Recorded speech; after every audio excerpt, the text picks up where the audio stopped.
Two all of you my students. আজকে school service commission থেকে একটা কবিতা পড়া, ছোট কবিতা। সাহিত্য সঞ্চয়নে 10ম শ্রেণীতে আছে। চণ্ডীদাসের পদাবলী থেকে 42 সংখ্যক পদ হলো পরশমণি। পরশমণি চণ্ডীদাসের রচিত। চণ্ডীদাসকে আমরা জানি শ্রীকৃষ্ণ কীর্তনের কবি চণ্ডীদাস, যাকে আমরা বড়ু চণ্ডীদাস বলি। এই বড়ু চণ্ডীদাস আর দ্বিজ চণ্ডীদাস এই নিয়ে আলোচনা আমার একটা ভিডিওতে আছে, যেখানে চণ্ডীদাস সমস্যার ওপর আমি আলোচনা করেছি। তোমরা যদি চাও সেই আলোচনা তোমরা ভিডিও সার্চ করে দেখে নিতে পারো। দেখো, চণ্ডীদাস সম্পর্কে প্রথমত আমি একটু বলি যে বৈষ্ণব পদাবলী সাহিত্যের অন্যতম প্রধান কবি ছিলেন এই চণ্ডীদাস। ইনি কিন্তু বীরভূমের নান্নুর গ্রামে জন্মগ্রহণ করেছিলেন। পঞ্চদশ শতকের শেষার্ধ থেকে ষোড়শ শতকের মধ্যকাল পর্যন্ত সময়ে চণ্ডীদাস জীবিত ছিলেন বলে অনুমান করা হয়। তার রচিত পদের সংখ্যা এখানে যদি আমরা দেখি, রচিত পদ তো অনেক। তার রচিত পদ আস্বাদনে শ্রী চৈতন্যদেব আপ্লুত হতেন, কেননা ইনি ছিলেন চৈতন্য পূর্ববর্তী যুগের কবি। ইনি ছিলেন এবং বিদ্যাপতি ছিলেন চৈতন্য পূর্ববর্তী যুগের কবি। গোবিন্দ দাস আর জ্ঞানদাস ছিলেন চৈতন্য পরবর্তী যুগের কবি। যাই হোক, যেহেতু ইনি পূর্ববর্তী ছিলেন, সেই কারণে চণ্ডীদাসের পদগুলোকে পড়েছিলেন শ্রী চৈতন্যদেব এবং আপ্লুত হতেন। চণ্ডীদাস আজও বাংলা ও বাঙালির প্রিয়তম কবি ছিলেন। সহজ ভাষা ও সহজ ভাব এই ছিল তার কবি প্রকৃতি। পরশমণি শীর্ষক পদটি, যেটা আমরা এখন কবিতা বলছি, একসাথে পদাবলিতে থাকলে তাকে পদ বলি, সেটি চণ্ডীদাসের পদাবলী গ্রন্থের অন্তর্গত 42 সংখ্যক পদ। এবার আমি চলে যাচ্ছি সম্পূর্ণ মূল পাঠে। এখন তখন নাই, নাম ধরি গান গাই, বাঁশি কেনে ডাকে থাকি থাকি, সেই হইতে মোর মন নাহি হয় সম্বরণ, নিরন্তর ঝুরে দুটি আঁখি। এখন তখন নাই মানে যখন তখনই ব্যাপার হচ্ছে। নাম ধরি গান গাইছেন, রাধা কৃষ্ণ বিষয়ক পদ লিখে গেছেন, তো সেই রাধা শ্রীকৃষ্ণের কথাই তিনি ভাবছেন এবং গান লিখছেন। বাঁশি কেন ডাকে থাকি থাকি, কেন বাঁশি ডাকছে, থেকে থেকে বাঁশি কেন ডাকছে। সেই হইতে মোর মন, সেই থেকে আমার মনটা নিরন্তর সম্বরণ করতে আমি পাচ্ছি না, মানে আমি সম্বরণ অর্থে সংবরণ করা, নিরন্তর ঝুরে আঁখি দুটি আঁখি, মানে আমার নিরন্তরভাবে আমার চোখ থেকে অশ্রু থেকে জল গড়িয়ে পড়ছে। একলা মন্দিরে থাকি কভু তারে নাহি দেখি, মন্দিরে আমি থাকি একা, কিন্তু আমি দেখি না, সেও প্রভু না দেখে আমারে। আমি মন্দিরে প্রভুকে দেখি, কখনো আমি একলা যখন থাকি তখন প্রভু তারে নাহি দেখি, কখনো দেখি না তাকে, সেও আমাকে দেখে না। আমি কুলবতী রামা, যে সে কেমনে জানে আমা, আমি তো কুলবতী রামা, আমাকে কেমন করে সে জানবে। এখানে রাধা বলছে সে আমাকে কি করে জানবে। কোন ধ্বনি কহি দিল তারে, কোন ধ্বনি অর্থে সুর, কহি দিল তারে।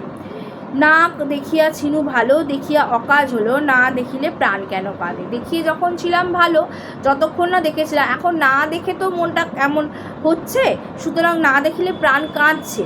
চণ্ডীদাস কহে ধ্বনি কানু সে পরশমণি। চণ্ডীদাস কানু অর্থে এখানে কিন্তু শ্রীকৃষ্ণের কথা বলা হয়েছে।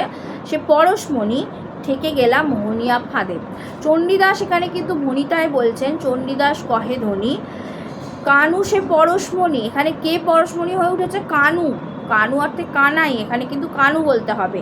ঠেকে গেলাম মোহনিয়া ফাঁদে, মোহনিয়া ফাঁদে ঠেকে গেছে, অর্থাৎ শ্রীকৃষ্ণের মোহে রাধা ফেসেছে, সেটাই বলা হচ্ছে এখানে।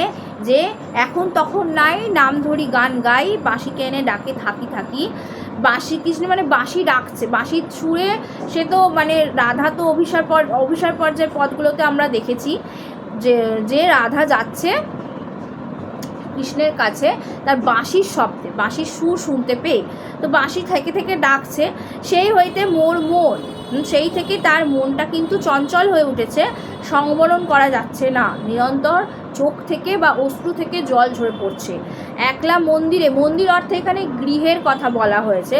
যখন সে থাকে তখন কিন্তু কখনো তাকে দেখেনি, হ্যাঁ, ঘরের ভিতরে যখন থাকে, মন্দির ও বাহির কপাট। মন্দির অর্থে কিন্তু এখানে সব সময় বলা হচ্ছে আমাদের গৃহ, অর্থাৎ বাড়িকে অর্থাৎ ঘরকে বলা হচ্ছে। সেও প্রভু দেখে না আমায়। যখন আমি বাড়িতে থাকি তখন রাধা বলছে, তখন আমাকে শ্রীকৃষ্ণ দেখতে পায় না, আমি শ্রীকৃষ্ণকে দেখতে পাই না, একমাত্র বাইরে গেলেই দেখতে পাই। আমি কুলবতী রামা, আমি হলাম কুলবতী রামা, আমি কুলের বধূ। আমি তো আইহনের স্ত্রী, আমি কুলের বধূ। সে কেমনে জানে আমাকে কিভাবে জানবে? কোন ধ্বনি কহি দিল তারে, কোন ধ্বনি কহি দিল তারে, না দেখিয়াছিনু ভালো, মানে আমি কিসের তাড়নায় যে যাচ্ছি, মানে সেই বাঁশির সুরে। এটা তো পূর্বরাগ পর্যায়ের পদ। অভিসারে যাওয়ার পূর্বে যে রাগ সেটা হলো পূর্বরাগ, যেটা এই পর্যায়ের পদটি হলো পূর্বরাগ পর্যায়ের পদ। না দেখিয়াছিনু ভালো, দেখিয়া অকাজ হলো, না দেখিলে প্রাণ কাঁদে। কেন কাঁদে? কেন প্রাণ কেঁদে উঠছে? না দেখার ফলে। চণ্ডীদাস কহে ধ্বনি, কানুষে পরশ মণি, থেকে গেলা মোহনিয়া ফাঁদে। তো এখানে ভনিতা কার? ভনিতা চণ্ডীদাসের। কার ফাঁদের কথা বলা হয়েছে? কানুর পরশমণির কথা বলা হয়েছে, রাধার মোহনিয়া ফাঁদের। এখানে চণ্ডীদাস ভনিতায় বলছেন মোহনিয়া ফাঁদে, কৃষ্ণের মোহনিয়া ফাঁদের কথা এখানে বলা হয়েছে। যাই হোক, কবিতা এইটুকুই। এখান থেকে প্রশ্ন যেগুলো আসবে, ছোট ছোট প্রশ্ন, নিরন্তর ঝুড়ে কটি আঁখি, দুটি, একটি, তিনটি, চারটি, উত্তর হবে দুটি আঁখি। কটি আঁখির কথা বলা হয়েছে। মন্দির অর্থে কি? মন্দির অর্থে দেবালয় না নিজ গৃহ? নিজ গৃহের কথা বলা হচ্ছে এখানে। আর কুলবতী রামা, সে কেমনে জানে আমা, কোন ধ্বনি দিল তারে, না দেখিয়াছিনু ভালো, দেখিয়া অকাজ হলো, প্রাণ না দেখিলে প্রাণ কেন কাঁদে, চণ্ডীদাস কয় ধ্বনি। যাই হোক, এই গেল চণ্ডীদাস থেকে। চণ্ডীদাসের পরশমণি থেকে কত সংখ্যক পদ যদি আসে? 42 সংখ্যক পদ। আর পরশমণি কার রচিত বললে? চণ্ডীদাসের রচিত। কোথা থেকে সংগৃহীত হয়েছে? চণ্ডীদাসের পদাবলী গ্রন্থ থেকে নেওয়া হয়েছে। এই গেল পরশমণি সম্পর্কে আলোচনা। আজকের ক্লাস এই পর্যন্তই। ভিডিও তোমাদের ভালো লেগে থাকলে চ্যানেল সাবস্ক্রাইব করে বেল আইকন দিয়ে রাখো, আর পরের ভিডিওগুলোর জন্য অপেক্ষা করো। কমেন্ট বক্সে জানাও তোমাদের কেমন লাগছে ক্লাসগুলো। অবশ্যই বন্ধুদের সাথে শেয়ার করে বেল আইকন দিয়ে রাখো। আজকের ক্লাস এই পর্যন্তই। Thank you.